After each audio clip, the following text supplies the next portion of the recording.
বন্ধুরা সামনে যাকে দেখছেন ওনার নাম সোমা কর্মকার। ওনার যে প্রবলেমটা হয়েছে দ্যাট ইজ রিউমেটয়েড আর্থারাইটিস। আমরা জানি যে আর্থারাইটিস বিভিন্ন রকমের আছে, যেগুলো সাধারণত বেশি বয়সে দেখা যায়। Degenerative change that is osteoarthritis. এছাড়া গাউট আছে।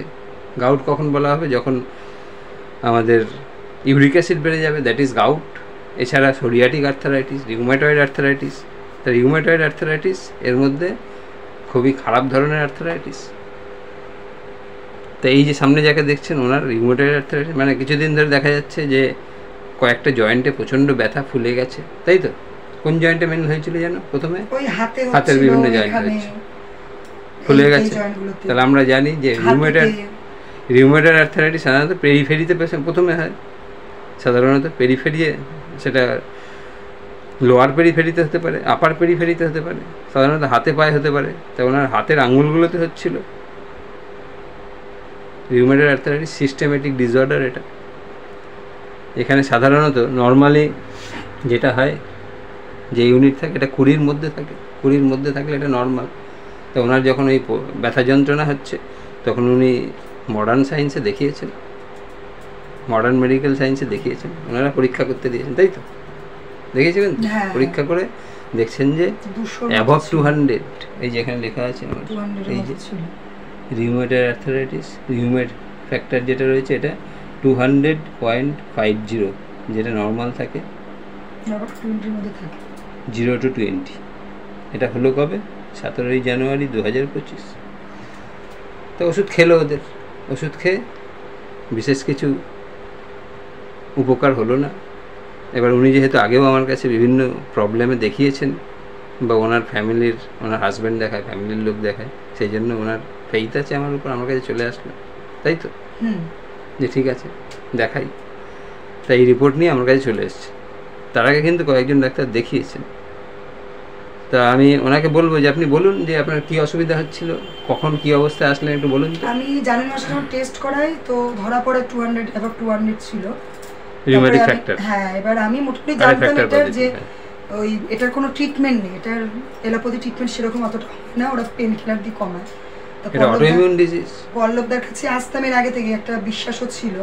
আর স্কিনের প্রবলেম, তখন মানে স্কিনের প্রবলেম নিয়ে আসছে, স্কিনে একটা প্রবলেম হয়েছিল, ওটাও কিওর হয়েছে।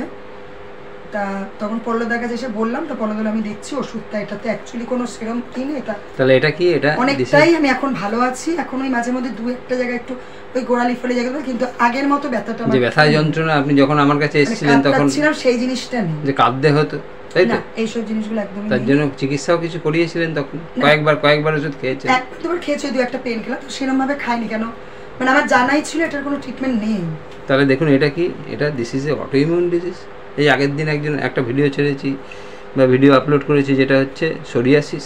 Psoriasis is also one type of autoimmune disease. তাহলে এটাও একটা অটোইমিউন ডিজিজ। তাহলে অটোইমিউন ডিজিজ কি আগের ভিডিওতে বলেছি যে হোয়াট ইজ অটোইমিউন ডিজিজ? আমাদের শরীরের ইমিউনিটি পাওয়ার যখন বুঝতে পারে না যে সে বাইরের ভাইরাস ব্যাকটেরিয়ার উপরে অ্যাটাক করবে নাকি শরীরের নিজের অর্গানের উপর অ্যাটাক করবে, তাহলে এটা অটোইমিউন ডিজিজ হচ্ছে আমাদের ইমিউনিটি পাওয়ার আমাদের শরীরের অর্গানের উপরে আঘাত করছে, আমাদের শরীরের মধ্যে রোগ তৈরি করছে। This is autoimmune disease. তাহলে ওনার ক্ষেত্রে কি ওষুধ দিলাম? এই যে পেশেন্ট বলছে অনেক ভালো আছে, তো ওষুধটা কী দিলাম? তাহলে আমাদের ক্ষেত্রে তো আমরা সবসময় যেটা বলি যে we treat the patient not the disease. আমাদের নির্দিষ্ট কোনো ওষুধ সেরকম কিছু নেই। তাহলে ওনার ক্ষেত্রে ওষুধ কী দেখলাম, কী দিলাম? ওনার গায়ে গরম বেশি লাগে। গায়ে গরম বেশি লাগে না শীত বেশি লাগে? গায়ে গরম বেশি লাগে। হট পেশেন্ট, এটা হট ফ্ল্যাশিং আছে, ভার্টেক্স, মাথার তার মাঝে মধ্যেই তো গরম ভাব বেরোয়, তাই তো? এখনো ধরে দেখলাম আছে। হাতের তলা পায়ের তলা জ্বালা করে না, গরম ভাব বেরোয়। তাহলে দেখুন হট পেশেন্ট, হট ফ্ল্যাশিং আছে। আর স্বপ্ন কি দেখে জিজ্ঞেস করাতে বলেছিলেন সাপের স্বপ্ন দেখেন। এখন মনে হয় দেখেন না বলছেন, এখন ওষুধ দিচ্ছি, এখন দেখেন না, কিন্তু তখন পেয়েছিলাম ড্রিম অফ স্নেক, তাই তো? Dream of snake. Hot patient, hot flashing, dream of snake. আর পেয়েছি কি গ্রেট লোকাসিটি। ওনাকে কথা বলতে দিলে খুব ভালোবাসে, একটার পর একটা কথা বলে যাবে। এটা চেঞ্জ হন, এটা চেঞ্জ। গ্রেট লোকাসিটি, প্রচুর কথা বলতে পারে। এই যে লিখেছি আমি গ্রেট লোকাসিটি ডবল প্লাস, আর ভেরি মাচ সাসপিসিয়াস, মানে সহজেই যে কাউকে বিশ্বাস হয়ে যায় তাই না, সাসপিসিয়াসনেস আছে, না কিন্তু খুব ভালো করে ফেলি, চট করে ঠকে যায়, কিন্তু খুব ভালো মানুষ। আর হচ্ছে ভেরি মাচ রিলিজিয়াস, ঠাকুরের ভগবানের প্রতি খুব বিশ্বাস বিশ্বাস আছে, very much religious and fastidious also, আর ভেরি মাচ হারিড, সব কিছু তাড়াহুড়ো করে করতে পছন্দ। মানে চটপট করে তাহলে দেখুন গরম কাতর, হট ফ্ল্যাশিং আছে, সাপের স্বপ্ন দেখে, আর গ্রেট লোকাসিটি আছে,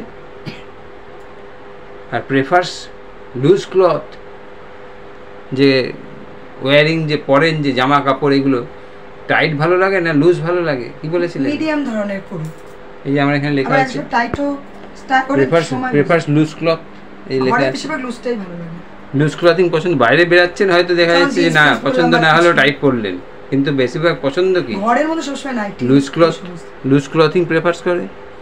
গ্রেট লোকাসিটি আছে, রিলিজিয়াস আছে, ফাস্টিডিয়াস আছে, সাসপিসিয়াসনেস আছে। So all the symptoms go in favour of lachesis. আমাদের কিন্তু কোনো নির্দিষ্ট ওষুধ নেই যে এই রোগের জন্য এই ওষুধ, ওই রোগের জন্য এই ওষুধ, because we are homeopath, we treat the patient not the disease. একজন পেশেন্টকে এইভাবেই দেখতে হবে, এবং এইভাবে দেখে এইভাবে যদি মেডিসিন সিলেকশন করা যায় তাহলেই পেশেন্টকে ভালো রাখা যাবে। নাহলে একজন রিউমেটয়েড আর্থারাইটিসের পেশেন্টকে কিন্তু ভালো রাখা এটা একটা খুবই চ্যালেঞ্জিং কেস, ভালো রাখা যায় না। তা ওনাকে অনেক ভালো রাখা গেছে। আপনি অনেক ভালো আছেন তো? ব্যথা যন্ত্রণা সেরকম আছে? এখন আর কান্নাকাটি করতে হয় না? না কান্নাকাটি তখনও, কিন্তু মানে কিন্তু প্রচন্ড বেশি ছিল। রিউমেটয়েড আর্থ্রাইটিসের ক্ষেত্রে কি হয়, পেশেন্টের রাত্রে শুতে যাওয়ার থেকে সকালে ঘুম থেকে ওঠা, ওই কান্নাকাটি না করলে ঘুম থেকে উঠতে পারে। আর এগুলো পাটা নিচে ফেলবে, ধরে ধরে পা নামাতে হচ্ছে, এরকম হয়েছে যখন এসেছিল। খুব ব্যথা ছিল। আর এর কমপ্লিকেশন হিসাবে কি হয়, বেঁকে যায়, আঙ্গুলগুলো বেঁকে যায়, সোয়ান নেক ডিফর্মিটি হয়, এইসবগুলো হয়ে থাকে।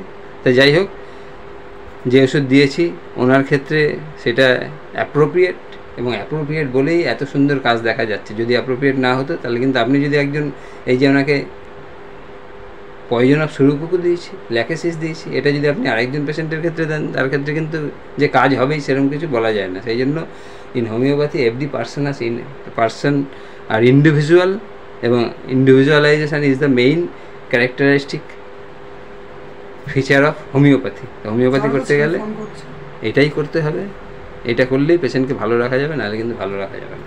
তা সোমাদেবী, আপনার ভিডিওটা করলাম আপনার পারমিশন নিয়ে, যাতে যাদের হোমিওপ্যাথিতে অ্যাওয়ারনেস কম আছে, অ্যাওয়ারনেস বৃদ্ধির জন্য, অথবা এইসব ওষুধ, এইসব রোগ যাদের, যেগুলো অটোইমিউন ডিজিজ, যেগুলোতে দীর্ঘদিন ধরে স্টেরয়েড দিয়েও পেশেন্টকে ভালো রাখা যায় না, কমপ্লিকেশনগুলো দূর করা যায় না, তাতেও যে ভালো রাখা যাচ্ছে সেটা সাধারণ মানুষের মধ্যে ছড়িয়ে দেওয়ার জন্য। অ্যাকচুয়ালি আমরা চাই কি, যে হোমিওপ্যাথরা, যে হোমিওপ্যাথির বিস্তার হোক, আমার কাছে আসতে হবে বা তার কাছে যেতে হবে এরকম কোনো ব্যাপার নেই, হোমিওপ্যাথির বিস্তার হোক, যে যারা এরকম প্রপার হোমিওপ্যাথি করে সেই প্রপার হোমিওপ্যাথি বিস্তার হোক, হোমিওপ্যাথির জয় হোক, সেই জন্যই করা। তা আপনি সাহায্য করেছেন, অনেক ধন্যবাদ।